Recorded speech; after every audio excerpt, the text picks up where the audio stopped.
ಇದು ನಿಮ್ಮ ಧ್ವನಿ.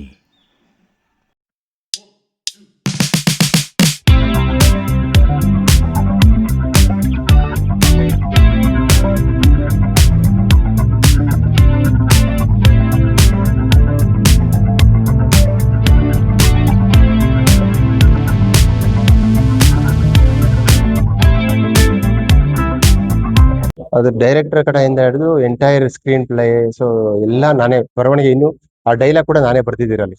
ಅಂದ್ರೆ ಈಗಿನ ರಾಜಕೀಯ ಯಾವ ತರ ಇರಬೇಕು, ಈ ಸಂವಿಧಾನ ಪ್ರಕಾರ ಯಾವ ತರ ಇದೆ, ಅದು ಯಾವ ತರ ಹೋಗ್ತಾ ಇದೆ ಈಗ, ಸೊ ಅನ್ನೋದ್ರ ಬಗ್ಗೆ ಡೀಟೇಲ್ಸ್ ಕೊಟ್ಟಿದ್ದೆ. ಇದು 2023 ರಿಲೀಸ್ ಆಗಿರುತ್ತೆ.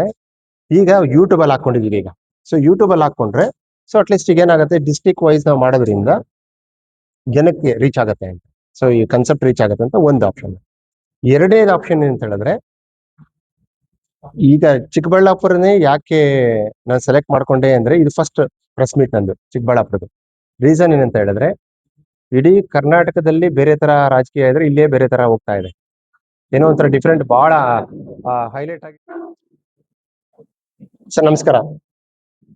ಇವತ್ತಿಲ್ಲಿ ಚಿಕ್ಕಬಳ್ಳಾಪುರ ಜಿಲ್ಲೆ ಹಾಗೂ ಚಿಕ್ಕಬಳ್ಳಾಪುರ ತಾಲೂಕಿನಲ್ಲಿ ನಾವು ಇವತ್ತು ಪ್ರೆಸ್ ಮೀಟ್ ಇಟ್ಕೊಂಡಿದ್ದೀವಿ. ಈ ಒಂದು ವಿಶೇಷ ಕಾರ್ಯಕ್ರಮ ಏನಪ್ಪಾ ಅಂದ್ರೆ, ಮೊದಲನೇದಾಗಿ ನನ್ನ ಹೆಸರು ಡಾಕ್ಟರ್ ವರದರಾಜ್. ನಾನು ನ್ಯೂರೋ ಸರ್ಜನ್ ಕೆಲಸ ಮಾಡ್ತಾ ಇದ್ದೀನಿ. ಅದೇ ರೀತಿ ಕೆಲವೊಂದು ವಿಷಯಗಳ ಪರವಾಗಿ ನಾನು ಸಿನಿಮಾ ರಂಗದಲ್ಲೂ ಗುರುತಿಸ್ಕೊಂಡಿದ್ದೀನಿ. ಸಿನಿಮಾ ರಂಗಕ್ಕೆ ಸಂಬಂಧಪಟ್ಟಂತೆ ಪ್ರಜಾರಾಜ್ಯ ಅಂತಕ್ಕಂಥ ಒಂದು ಸಿನಿಮಾ 2023 ರಿಲೀಸ್ ಆಯಿತು ಕರ್ನಾಟಕದಿಂದ.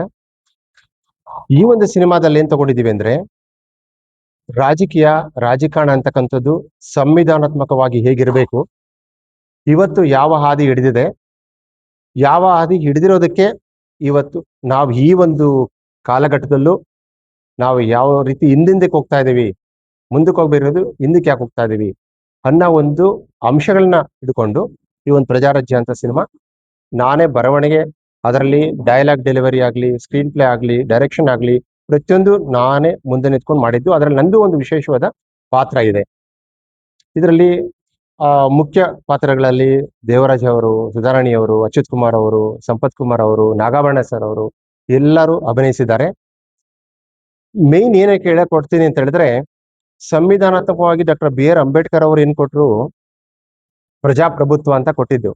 ಆದ್ರೆ ಇಲ್ಲಿ ಏನಾಗ್ತಿದೆ, ಇವಾಗ್ಲೂ ರಾಜಪ್ರಭುತ್ವನೇ ಮುಂದುವರ್ಸ್ಕೊಂಡು ಹೋಗ್ತಾ ಇದೆ. ಒಂದು ಇವತ್ತಿನ ಕಾಲಘಟ್ಟಕ್ಕೆ ರಾಜಕೀಯ ಅಂದ್ರೆ ಏನಾಗಿದೆಯಪ್ಪ ಅಂದ್ರೆ, ರಾಜಕೀಯ ಅಂತಕ್ಕಂಥದ್ದು ಕಾನೂನುಬದ್ಧವಾಗಿ ಜನರ ತೆರಿಗೆ ಹಣವನ್ನ ಹಂಚಿಕೊಂಡು ತಿನ್ನುವ ಒಂದು ವ್ಯವಸ್ಥೆ. ಜನಗಳು ಕಟ್ಟೋ ಟ್ಯಾಕ್ಸ್ ನ ಅವರು ಕಾನೂನುಬದ್ಧವಾಗಿ ಎಲ್ಲೂ ಏನು ಹಾಕೊಂಡಂಗೆ ಸುಮ್ಮನೆ ಪ್ರೋಗ್ರಾಮ್ಸ್ ಮಾಡ್ಕೊಂಡು ಅದರಲ್ಲಿ ಮಾಡ್ಕೊಂಡು ತಿಂತಕ್ಕಂಥ ಒಂದು ವ್ಯವಸ್ಥೆ ಆಗಿದೆ. ಸೊ ಈ ವ್ಯವಸ್ಥೆ ಕಾರಣ ಏನು ಅಂತ 3 ಲೆವೆಲ್ ಅಲ್ಲಿ ಇಟ್ಟಿದ್ದೀನಿ. ಈ ಒಂದು ವಿಡಿಯೋ ಲಿಂಕ್ ನ ನಿಮ್ಗೆ ಶೇರ್ ಮಾಡ್ತೀನಿ ಆಮೇಲೆ ಎಲ್ಲಾನು. ಆ ಮೊದಲು ಬರ್ತಕ್ಕಂಥ 3 ನಿಮಿಷದಲ್ಲಿ ಮೂವಿಲಿ ಎಲ್ಲ ಹೇಳ್ಬಿಡ್ತೀವಿ. ಅಂದ್ರೆ ತಪ್ಪು ಮಾಡ್ತಿರ್ತಕ್ಕಂಥದ್ದು ಯಾವ ಲೆವೆಲ್ ಅಲ್ಲಿ ಅಂದ್ರೆ, ನಮ್ಮ ಸಂವಿಧಾನದ ಏನ್ ನಮ್ದು ಎಲ್ಲ ಶಾಸನಗಳಿದಾವೆ, ಅದನ್ನ ಆಶ್ವಾಸನೆಗಳಿಗೆ ಅಷ್ಟೇ ಬಳಸ್ಕೊಂತ ಇರತಕ್ಕಂಥ ರಾಜಕಾರಣಿಗಳು ತಪ್ಪಿದ್ಯಾ, ಇಲ್ಲ ತಮ್ಮ ಕಾರ್ಯ ಕೆಲಸಗಳನ್ನ ದುರುಪಯೋಗ ಪಡಿಸ್ಕೊಂಡು ಅವರ ಸ್ವಂತ ಲಾಭಕ್ಕಾಗಿ ಮಾಡ್ಕೊಳ್ತಿರ್ತಕ್ಕಂಥ ಅಧಿಕಾರಿ ವರ್ಗ ತಪ್ಪಿದ್ಯಾ, ಇಲ್ಲ ಮೂರನೇದು ಒಬ್ಬ ಒಳ್ಳೆ ವ್ಯಕ್ತಿಗೆ ಮತವನ್ನ ದಾನ ಮಾಡೋದು ಬಿಟ್ಟು ಒಬ್ಬ ವ್ಯಾಪಾರಿಗೆ ಮತವನ್ನ ಮಾರ್ಕೊಳ್ತಾ ಇದಾರೆ ಜನಗಳು. ಅಂದ್ರೆ ಯಾವ ಲೆವೆಲ್ ನಾವು ತಪ್ಪು ಮಾಡ್ತೀವಿ ಅನ್ನೋದನ್ನ ಈ ಒಂದು ಸಿನಿಮಾದಲ್ಲಿ ಕ್ಲಿಯರ್ ಆಗಿ ತೋರಿಸಿದೀವಿ. ಸೊ ಇದನ್ನ ನೋಡಿದ ಮೇಲೆ ಜನಕ್ಕೆ ಅಟ್ಲೀಸ್ಟ್ ಒಂದು 10% ಜನಕ್ಕಾದ್ರೂ ಅದ್ರ ನಾಲೆಜ್ ಬರೋದ್ರಿಂದ ಅವ್ರನ್ನ ಬೆಳೆಸ್ಕೊಂಡು ಹೋದ್ರೆ, ಒಬ್ರಿಗೊಬ್ರಿಗೆ ಹೇಳ್ಕೊಂಡು ಹೋದ್ರೆ ಒಂದು ದಿನ ಏನಾದ್ರು ಸ್ವಲ್ಪ ಆದ್ರೂ ಬದಲಾವಣೆ ಬರ್ಬೋದು ಅಂತ ಒಂದು ಆಶಯ ಇಟ್ಕೊಂಡು ಈ ಒಂದು ಸಿನಿಮಾ ಮಾಡಿದ್ವಿ. ಸೊ ಅದೇ ರೀತಿ ಈಗ ಫಸ್ಟ್ ನಾನು ಏನು ಪ್ರೆಸ್ ಮೀಟ್ ತಗೊಳ್ತಾ ಇದ್ದೀನಿ, ಇದು ಚಿಕ್ಕಬಳ್ಳಾಪುರದಲ್ಲಿ ತಗೊಳ್ತಾ ಇದ್ದೀನಿ. ಯಾಕೆ ಅಂತ ಹೇಳ್ತೀನಿ. ಇದೊಂದು ವಿಶೇಷವಾದ ದಿನ ನನಗೆ. ಏನಕ್ಕಂದ್ರೆ, ಈ ಸಿನಿಮಾ ಮಾಡ್ಬೇಕಾದ್ರೆ ನಾನು ಅಂದ್ರೆ ಏನು ಬ್ಯಾಕ್ ಡ್ರಾಪ್ ಇಲ್ಲದೆ ಸುಮ್ಮನೆ ಬರೀಲಿಲ್ಲ. ಒಂದೊಂದು ಡೈಲಾಗು ನಾನೇ ಬರೀಬೇಕು ಅಂತ ಹೇಳಿದ್ರೆ ನನ್ನಲ್ಲಿ ಏನೋ ಒಂದು ಆಸೆನೋ, ಏನೋ ಒಂದು ಕುದೀತಿರ್ಬೇಕು ನನ್ನಲ್ಲಿ, ಏನೋ ಒಂದು ಮಾಡ್ಬೇಕು, ಏನೋ ಚೇಂಜ್ ಮಾಡ್ಬೇಕು ಅಂತ. ಅದೇ ರೀತಿ ಒಂದು ರಾಜಕೀಯದ ಒಂದು ಕನಸು ಕಟ್ಕೊಂಡೆ ನಾನು ಈ ಸಿನಿಮಾ ಮಾಡಿದ್ದೆ. ಆ ಒಂದು ರಾಜಕೀಯದ ಕನಸನ್ನ ಇವತ್ತು ನಾನು ಚಿಕ್ಕಬಳ್ಳಾಪುರದಲ್ಲಿ ಯಾಕೆ ಇಡ್ತಿದ್ದೀನಿ ಅಂದ್ರೆ, ಚಿಕ್ಕಬಳ್ಳಾಪುರ ಈಗಿರ್ತಕ್ಕಂಥ ಕರ್ನಾಟಕದಲ್ಲಿ ವಿಶೇಷವಾಗಿ ಹೋಗ್ತಾ ಇದೆ. ಅಂದ್ರೆ ನಾವ್ ಹೇಳ್ತೀವಲ್ಲ, ಲಂಗು ಲಗಾಮಿಲ್ಲ ಅಂತ. ಸೊ ಆ ತರ ಒಂದು ವಿಶೇಷವಾಗಿ ಹೋಗ್ತಾ ಇದೆ ರಾಜಕೀಯ ಬೆಳವಣಿಗೆಗಳಲ್ಲಿ ಚಿಕ್ಕಬಳ್ಳಾಪುರದಲ್ಲಿ. ಅದಕ್ಕೇನೆ ಈ ತರ ಇರ್ಬೇಕಾದ್ರೆ ಬೇರೆ ಕಡೆ ಎಲ್ಲೋ ಸ್ಟಾರ್ಟ್ ಮಾಡೋದ್ ಬೇಕಾಗಿಲ್ಲ. ನನ್ನ ಒಂದು ರಾಜಕೀಯ ಜೀವನವನ್ನೇ ನಾನು ಚಿಕ್ಕಬಳ್ಳಾಪುರದಲ್ಲೇ ಮಾಡ್ಬೇಕಂತಾನೆ ಇವತ್ತು ಇಲ್ಲೇ ಪ್ರೆಸ್ ಮೀಟ್ ಫಸ್ಟ್ ಸ್ಟಾರ್ಟ್ ಮಾಡ್ತಾ ಇದ್ದೀನಿ. ರಾಜಕೀಯ ಜೀವನ ಅಂತ ಹೇಳಿದ್ರೆ ಈ ಬಂದೆ ನಾನು MLA ನಿಲ್ತೀನಿ ಅಂತ ಹೇಳಕ್ಕಾಗಲ್ಲ. ಏನಾದ್ರೂ ಆಗ್ಬೋದು, ಕಾರ್ಯಕರ್ತರ ಆಗ್ಬೋದು, MLA ಆಗ್ಬೋದು, ಲೀಡರ್ ಆಗ್ಬೋದು, ಮತ್ತೊಂದು ಆಗ್ಬೋದು. ಒಟ್ಟಿನಲ್ಲಿ ರಾಜಕೀಯ ಅಂತೂ ಚಿಕ್ಕಬಳ್ಳಾಪುರದಲ್ಲೇ ಎಂಟ್ರಿ ಆಗೋದಂತೂ ಸತ್ಯ. ಅದು ನೆಕ್ಸ್ಟ್ ಬರೋ ಎಲೆಕ್ಷನ್ ಅಲ್ಲಿ ಯಾವ ಮುಖಾಂತರ ಆಗ್ಲಿ. ಈಗ ಸಿನಿಮಾದ ಬಗ್ಗೆ ಮಾತಾಡಿದ್ದಾಯ್ತು. ಈಗ ಒಂದು ಈ ರಾಜಕೀಯ ನಾನು ಅವಾಗಲೇ ಹೇಳಿದೆ ನಿಮ್ಗೆ, ಯಾವುದು ಏನ್ ಸಂವಿಧಾನಾತ್ಮಕವಾಗಿ ಇಲ್ಲ ಅಂತ. ಈಗೇನಾಗ್ತಿದೆ ನಮ್ಮಲ್ಲಿ, ಒಂದು ಬಿಡಿಸಿ ಹೇಳ್ತೀನಿ ಕೇಳಿ. ಒಂದು ಫ್ಯಾಮಿಲಿ ಆವರೇಜ್ ನಮ್ಮ ಇಂಡಿಯಾದಲ್ಲಿ ಸರ್ಕಾರಕ್ಕೆ 4 ರಿಂದ 5 ಲಕ್ಷ ರೂಪಾಯಿ ಕೊಡ್ತಾ ಇರ್ತೀವಿ ಒಂದು ವರ್ಷಕ್ಕೆ. ಅಂದ್ರೆ ನಾವು ಬದುಕ್ತಾ ಇದೀವಿ ಅಂದ್ರೆ 4 ರಿಂದ 5 ಲಕ್ಷ ಸರ್ಕಾರಕ್ಕೆ ಹೋಗ್ತಾ ಇರತ್ತೆ ಒಂದು ವರ್ಷಕ್ಕೆ. ಆ ವರ್ಷಕ್ಕೆ ಸರ್ಕಾರಕ್ಕೆ 4 ರಿಂದ 5 ಲಕ್ಷ ವರ್ಷಕ್ಕೆ ಹೋದ್ರೆ ನಮಗೆ ಅವ್ರ ಕಡೆಯಿಂದ ಪ್ರತಿ ಫ್ಯಾಮಿಲಿಗೆ ಮಿನಿಮಮ್ ಅರ್ಧ ನಮಗ್ ಬರ್ಬೇಕು, ಅರ್ಧ ದೇಶದ ಮೇಂಟೆನೆನ್ಸ್ಗೆ ಹೋಗ್ಬೇಕು. ಆ ತರ ವ್ಯವಸ್ಥೆ ಮಾಡಿರ್ತಕ್ಕಂಥದ್ದು ಪ್ರಜಾಪ್ರಭುತ್ವದಲ್ಲಿ.